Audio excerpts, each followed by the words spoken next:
What's going on, everybody? I'm going to be moving sows in here today, and before I did that, I just figured I'd just be a good chance to see the shed completely cleaned out. I did do some poor man's remodel to the old building, and I can go over that a little bit too, but just thought I'd quickly show kind of what the shed looks like right before we move sows in and before they farrow, and the importance of having a clean and disinfected shed, although not 100% perfect, but we do our best. So let me flip it around here and kind of go over a few things.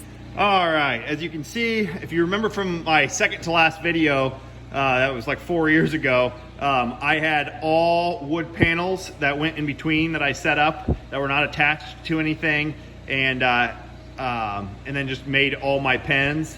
So, and then I also had pens here, or gate pens here all in the middle.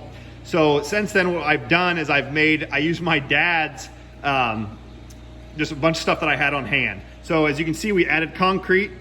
I filled it with sand. They were pits. So my dad had 20 crates, 20 crates, 20 crates. So he farrowed 60 in here at a time, and he farrowed every month. That's what he did the majority of his career. And then towards the end, he started fattening hogs, and he used these gates here on both sides. So what I did is these were actually the ends of his gates. So they did not have legs, so you can see like those were the pins go in, so I had to attach them. I put wood posts in here. They're treated. You know, they're probably not gonna last forever, but they'll get me by for a little bit. And then over here, these ones were his ends, and I added, they obviously have, they're kind of like what you see in confinements today a little bit to an extent, and they have feet on them, so I was able to just drill lags into the concrete and go that route. I did leave at the end little drains. I'm gonna kind of redo that a little bit. I don't like how it turned out as much, but to drain the water out. And then that goes outside into an outside lagoon. But as you can see, it's pretty clean. It's not perfect. There's a lot of surface area to clean when you have concrete floors.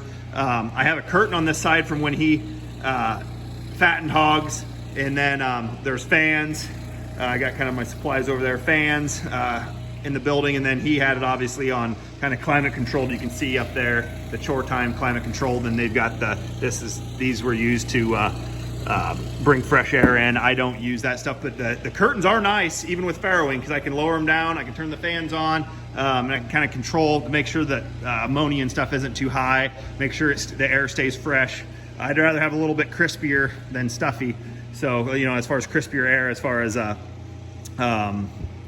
you know, even a little cooler rather than have it stuffy. You can see one of the littler fans up there, but same thing. So I basically just these are a little bit different gates here. These go vertical.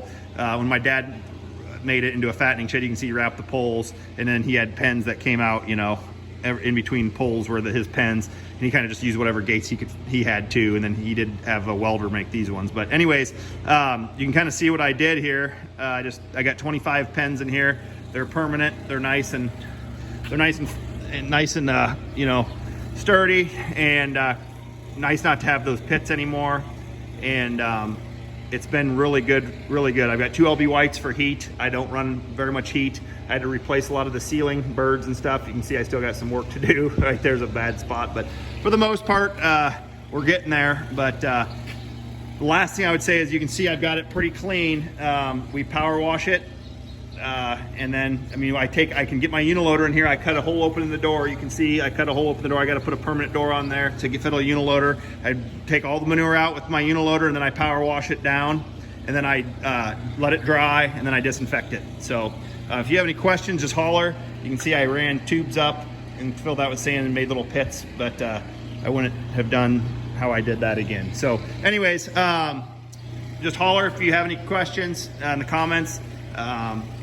You know, it ain't fancy, but it works. So there's a pig puller there. So anyways, just leave any comments, questions in the chat there, and I'll be happy to get back with you. Thank you.